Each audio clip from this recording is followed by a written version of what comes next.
Your wallet is about to take a hit you never saw coming. If I-95 is any part of your life, if you drive it daily, occasionally, or even just once in the next few weeks, you need to freeze everything right now and hear this. Tomorrow morning, the most aggressive highway enforcement overhaul in American history goes live on the busiest road in this country. And the cruelest part of it is this: there are no warnings, no second chances, no officer tapping your window with a friendly heads up. The system sees you, identifies you, charges you, and drops a notice in your mailbox, sometimes before you have even parked the car. I am going to break down every single new rule, every zone, every fine amount, and every action you need to take before you touch that steering wheel again. Do not skip ahead. Do not fast forward. Because the change buried deepest in this update, the one that crushed drivers in the test zones over the last 6 months, the one that almost nobody is talking about, is the one that is going to hit the most people the hardest. And once you hear it, you are going to realize that virtually every driver on I-95 is already violating it without knowing it exists. Before anything else, if you know anyone who drives I-95, send this to them right now, not when it is over, this second, because enforcement in certain jurisdictions along this corridor begins at midnight tonight, and a driver who does not know what changed is a driver who is going to open their mailbox to a very expensive surprise. One share, 3 seconds of your time. It could protect someone from a $300 fine or worse. Do it now, then come back, because we have serious ground to cover. Let us start with what I-95 actually is, because the scale of this matters. This highway does not just connect a few cities. It is the spine of the entire eastern United States, stretching 1,926 miles from Holton, Maine at the Canadian border, all the way down to Miami, Florida. I-95 threads through 15 states and the District of Columbia. On its busiest segments, it moves an estimated 300,000 vehicles every single day. Through the urban corridors linking Boston, New York, Philadelphia, Baltimore, Washington, D.C., and Miami, that number surges dramatically during peak travel windows.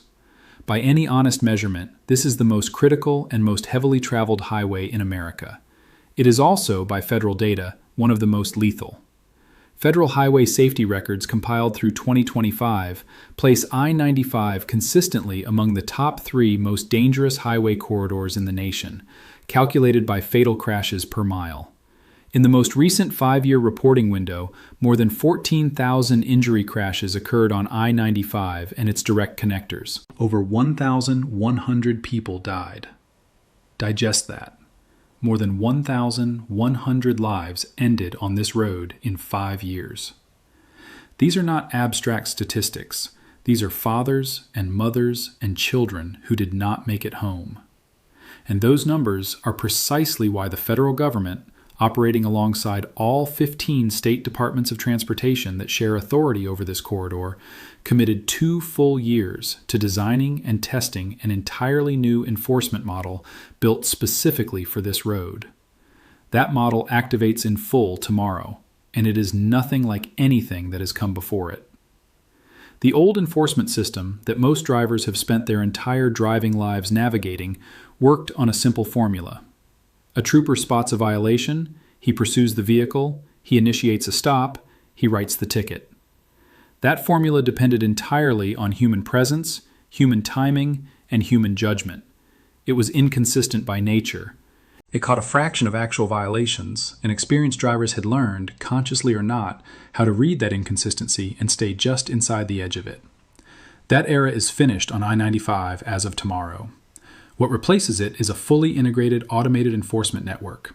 High-definition cameras, multi-point sensor arrays, license plate recognition technology capable of scanning and processing thousands of vehicles per hour while simultaneously cross-referencing those plates against live state registration databases. Overhead radar systems mounted on gantries that can clock your exact speed without a single officer anywhere near the location. And behind all of it, a centralized violation processing system that generates the notice, links it to the registered owner of your vehicle, and dispatches it automatically. No stop, no conversation, no moment to explain. The fine is in motion before your car reaches the next mile marker. There are 7 specific changes taking effect tomorrow. Every one of them applies to you. Here's exactly what they are. The first change is the dramatic expansion of automated speed enforcement through overhead gantry-mounted radar systems.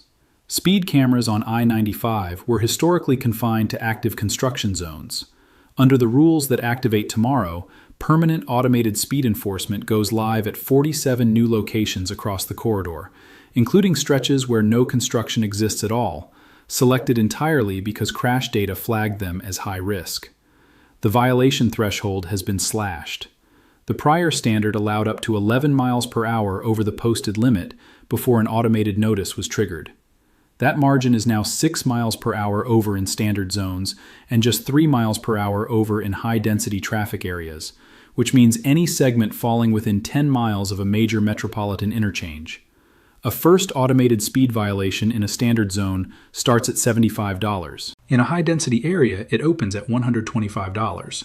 Repeat violations inside a rolling 12-month window escalate to $250 and then to $400, with the possibility of license points added at the discretion of the recording state. The second change is the activation of minimum speed enforcement in designated segments. This is the rule almost no one is discussing. This is the rule that generated the single highest volume of violations during pilot testing, and this is almost certainly the rule that is going to shock the most people tomorrow. Every major American highway carries a minimum posted speed alongside its maximum. On most I-95 travel lanes, that floor is 45 miles per hour. Crawling below that threshold in a through lane is not merely annoying to other drivers, it is illegal, and it is statistically more dangerous than exceeding the upper limit because it manufactures violent speed differentials that directly trigger braking chain reactions, sudden lane changes, and rear-end collision sequences. New sensors capable of detecting sub-minimum speeds are now live in designated segments. If you're traveling at 35 or 40 miles per hour in an active through lane on a segment where the legal minimum is 45, your plate gets recorded and a violation notice gets generated. The fine for a first offense starts at $50. This does not apply to the right shoulder during a breakdown. It applies to vehicles moving continuously below the minimum in active travel lanes when traffic is flowing freely. If you have ever slowed to 40 miles per hour in the right lane while searching for your exit or dealing with your vehicle, the new system would have ticketed you automatically. Starting tomorrow, it will. The third change is the deployment of mandatory minimum following distance enforcement in high-density corridor segments. Most drivers do not know this technology is even possible. Overhead sensor systems combining radar and infrared measurement can now calculate in real time the exact gap between consecutive vehicles traveling in the same lane. In designated high-density segments within 15 miles of a major urban interchange, allowing less than a 2-second following gap to persist for more than 4 consecutive seconds is now a recordable violation. The system measures vehicle speed, calculates the distance from your front bumper to the rear bumper of the vehicle ahead, and flags violations automatically. A first offense costs $100. A second within 12 months costs $200. 2 seconds sounds generous until you do the math. At 65 miles per hour, 2 seconds of following distance puts you roughly 190 feet behind the car in front of you. That is more than half a football field of space. The traffic culture on I-95, particularly in the Northeast, has spent decades normalizing gaps of half a second or less during heavy flow. That culture is now a ticketable offense. The fourth change is the activation of distracted driving detection cameras at 23 interchange and ramp locations across the corridor. These cameras deploy image recognition technology to identify handheld device use as drivers move through designated zones. During an 8-month pilot at 3 corridor locations, the system detected handheld device use in an average of 12.4% of all vehicles captured during peak hours. These detections are not interpretive guesses. If the camera system identifies a driver holding a phone or device above the dashboard in a manner consistent with active use, the image is flagged and a human reviewer confirms it before any notice is issued. A first distracted driving violation at these fixed camera locations costs $150 in most corridor states.